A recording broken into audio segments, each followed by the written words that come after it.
Two police-involved shootings in just the past few weeks in the La Crosse area are highlighting the dangerous work officers face every day on the job. And for those officers who end up pulling the trigger, it can be difficult to leave the trauma of a shooting behind.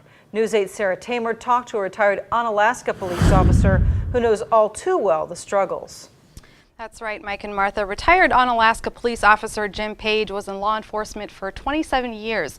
Of all the things he's experienced as an officer, it was one incident that led him to leave law enforcement for good early last year.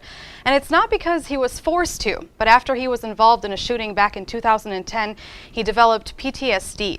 Page is still fighting that fight, and he wants others to know they're not alone. It's not a great feeling, knowing that you shot someone.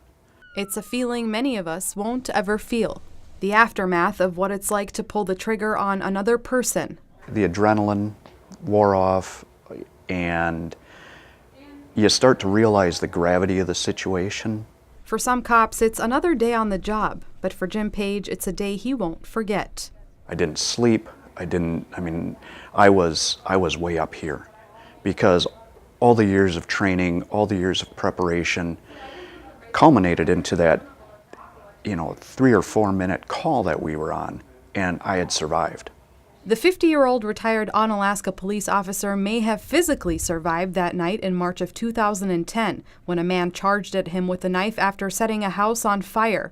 But he says mentally he was trying to survive a new battle, PTSD. Gunderson doctors say the disorder affects people in different ways. Part of it that we aren't often aware of is it's not just the physical experience. The physical experience stays with a person, and they do have physical reactions to things.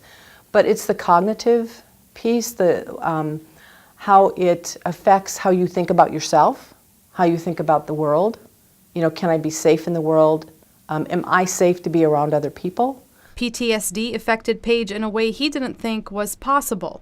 I was fooling myself by going back so soon. I had a lack of training. I didn't get the training I needed to deal with the traumas that I had.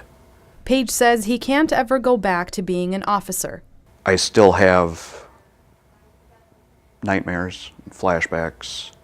But he wants people to know there's good and bad in every profession, and those split-second decisions don't come easy. It's not a decision any cop takes lightly, any good cop takes lightly. It's not something any good cop wants to do. And he wants those with PTSD to remember one thing.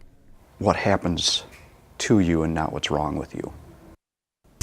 Page also wants people to remember that seeking help is not a sign of weakness. He says he's taking his PTSD as an opportunity to help those who may be going through the same thing. He says his biggest advice to people is to accept what happened, to write down everything, and to keep a good circle of friends. Thanks a lot, Sarah. And Page says he's also working on trying to start a PTSD panel right here in La Crosse and hopes to move forward with that very soon.